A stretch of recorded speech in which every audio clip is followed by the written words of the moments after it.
Assalamualaikum warahmatullahi wabarakatuh.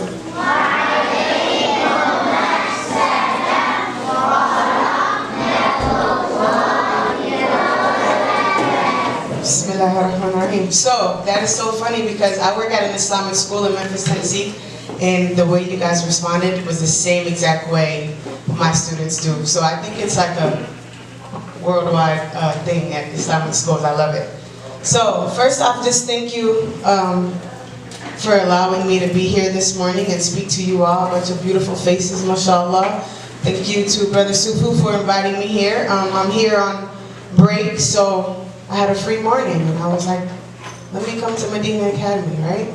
So I had a few cousins who actually came to this school many years ago, and I don't think it was here though. I forget, was it ever at the mosque? Okay, yeah, that's what I remember. We used to pick them up sometimes. So, what you guys just watched was a trailer to a documentary that was being filmed on me for about 2 years now.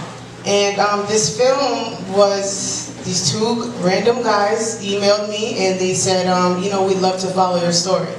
So I said, okay, you know, why not? I didn't think my story was as interesting until now when you watch it and when you live your own story, it's kind of just your own life, right? But when other people live it, I guess some people look at it in a different way.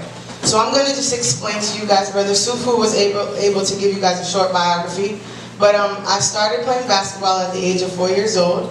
All of my siblings played, so I have 4 sisters and 3 brothers, and pretty much all of them played with the exception of maybe 2. So for me, basketball was pretty innate. Innate meaning, who knows what innate means? Innate. Who can guess? One of my high school girls or middle school girls, right? What's innate? Yeah, okay, natural. So it was a natural ability, right? Alhamdulillah, Allah blessed me with the talent to play basketball. So I played basketball with boys teams all the way up until I was probably 12 years old. Boys back when I was a little younger, when I was your age, I'm not that old, but back then, boys were very, very physical. Boys were very competitive. Sometimes the boys wouldn't pass me the ball because they thought they knew that I was a little better than them. You know how boys get, right? Yeah, they don't like when girls are better than them. But I played basketball, and that's what I love to do. Who knows the term ball is life? When people say, man, ball is life. Yeah, raise your hand if you know what I'm talking about. Yeah, so that's a hashtag, ball is life. For me, literally, I lived, I breathed, I slept basketball. I played other sports, but basketball was my favorite. So I was homeschooled all the way up until I was 8th grade. And then when I got to 8th grade, my Ummi and my Abu thought it was time for me to go to school. So back in Springfield, Massachusetts, we didn't have an Islamic school. And back then, Medina Academy was a little smaller at the time. So I went to a charter school, and it was a public school. And I was, of course, the only Muslim pretty much in the school, I believe. When I first started wearing hijab, I was a freshman in high school. So I went a year without hijab, and then when the time came, I started wearing hijab the next year. And when I tell you, it was the hardest thing I ever had to do in life. That's how I felt at the time. Because I was going to be different. And we all know, well, you guys go to an Islamic school, and wallahi, when I say this is the most beautiful thing. To be in an Islamic school, I would have loved to be in an Islamic school when I think back, because in some ways, it would have been so much easier. Being around Muslims, like when you go to an Islamic school, you feel at home, you feel at peace, because everybody looks like you. You can go pray in the hallway and nobody's gonna walk in front of you, right? That's the kind of respect that you have in an Islamic school. For me, it was a struggle because I went to school every day with non-Muslims. And when you are around non-Muslims, you start to kind of copy you start to do what they do. And it's hard to hold on to your Islam. So for a while, it was very hard to try to fit in. And of course, you know, Allah made us different for a reason. We don't fit in. But I started wearing hijab, and it was a struggle. But the only place where I felt comfortable was when I played basketball. So when I stepped on the court, I completely forgot about people looking at me like I was crazy or an alien. I would step on the court, and my main goal was to win a basketball game. So when people think, oh, basketball is just a sport, you just play it. No, for me, it helped me stay grounded in Islam. Because sometimes I think without it, I don't know, I would have, who knows, Allah knows best. Maybe I would have not chose to wear hijab, or maybe, I would have struggled in a lot of different ways. But basketball kept me grounded. And I was able to play through high school, like Brother Sufu mentioned in on the video. I broke Rebecca Lobo's scoring record. Who knows who Rebecca Lobo is? Okay, a few hands, awesome. Few hands. So she's very famous. She's a very famous basketball player. She's really good. And I was able to break her record. And because I was seen as one of the first Muslim girls to play cover in basketball, I was recruited by a lot of Division I colleges. Who knows what a Division I school is? We have one right in Connecticut. Name it. UConn. Great. UConn is probably like the best. I didn't get recruited by them. However, the coach did watch me play. I had my hopes up a little bit. But yes, so I got recruited by some Division I colleges, and I ended up choosing to go to University of Memphis. And I got a full scholarship. Who knows what a full scholarship is? It means when they pay for you. So alhamdulillah, I was blessed to get a full scholarship, and literally my parents paid no money for school. Not even a penny. Actually, the school gave me money for me to maybe buy soap, just essential things for me to live, food.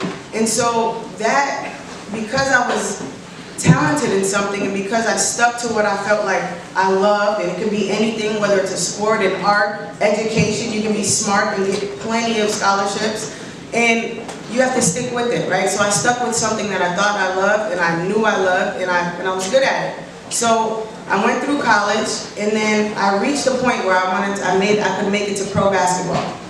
I remember this day like it was yesterday. I had an agent, and an agent is a person who is the middleman between you and a professional team. So one day, the agent, I think she called me, and she says, Bilquis, FIBA, which is the basketball federation over in Europe. Who knows what FIFA is? FIFA is the what? For who? Soccer, right? So FIBA is the basketball version. So she says they have a rule saying that you can only wear certain headgear. So I'm like, okay, that's fine. People always say that you can't wear certain things, but I'm like, just tell them I'm Muslim, and we'll keep on going. And so we emailed the league, and we say, that she's Muslim, and I have to wear hijab, I have to cover my arms and legs while I play. And they wrote back saying, well, we want to keep the game of basketball religiously neutral. Who knows what neutral means? What's neutral? Huh? No? Who else? Who knows what neutral? Okay, normal. Yeah, normal. Who has another word? Fair. Fair. Fair. The same. Good job. The same. So, they wanted everybody on the basketball court to look alike. Could I have looked alike? No. No, right? All right, so we said, well, that doesn't really make sense, because people who have tattoos of scriptures and crosses, and maybe even tattoos of Prophet Isa on their arms, have you guys seen stuff like that? Professional basketball players or athletes? I said, well, if that's the case, that's religious freedom. They should have to cover that up when they play. So when I emailed that back to them, and they knew they didn't really have a leg to stand on because it made sense, they wrote back saying, well, you can hurt somebody by wearing your scarf. So, have you ever hurt somebody by wearing your scarf? No, right? It's a piece of material. How does that even make sense? So, we all know that, what was the real reason? Because what? Because I was Muslim, right? Discrimination. So the underlying reason for their whole rule is because it's discrimination, and the rule still stands today. The rule still stands today. So at that point in my life, I went from being this Muslim hijabi basketball player to just being Muslim. So basketball was taken away from me, and it was something near and dear to my heart. Near and dear. When I tell you, I breathed it, I breathed it. And when it was taken away, I had to figure out who I was. At the end of the video, I said, I don't know who I am without basketball, right? So I had to check myself. And at that point, Allah took something away from me to better myself in so many different ways. Do I miss basketball? Yes, I miss it so much. But was I being a good Muslim? So for a while I had this image and it was all nice. I was always in the news or I was always on social media. People liked all my pictures and it was all this fancy famous stuff, right? So I felt like after now I look back, I was kind of using that image, Muslim hijabi basketball player. I was using it. But was I being a good Muslim? And Allah knew that maybe I could have been better in a lot of different ways. And it was very true. And at that point, when I didn't have basketball, I had to figure out, wow, I didn't feel Islam in my heart. I didn't feel it. And I didn't feel it because I took advantage of being Muslim. So who in this room was born a Muslim? No, actually, who converted to Islam? Raise your hands. 1, 2, 3, 4, 5, 6, 7, 8. Any of the students? My father, 9. Brother Sufu, 10. Okay. Any students? Were any students converted? Any students convert to Islam? We actually did have a student who did convert. Okay.